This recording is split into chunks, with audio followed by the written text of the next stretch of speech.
Welcome to our tutorial on how to add a GIF to your photo on Twitter with the latest updates. Let's walk through the steps together. To begin, open the X app on your Android device, providing you with the platform to enhance your photos with animated GIFs on Twitter.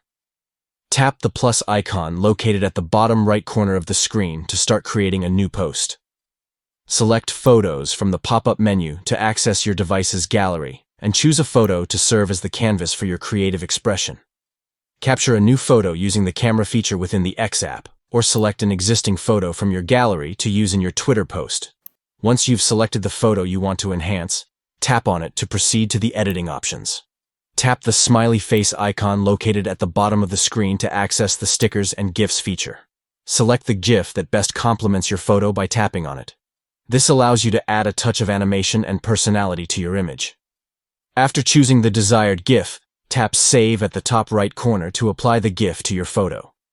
Tap Post at the top right corner to share your photo with the added GIF on Twitter, allowing your followers to see your creative post. By following these steps, you can easily elevate your photos on Twitter by incorporating animated GIFs, making your tweets more engaging and visually appealing. Thank you for watching, and we hope this tutorial has been informative in demonstrating how to add a GIF to your photo on Twitter with the latest updates. Start sharing your animated masterpieces with your followers today.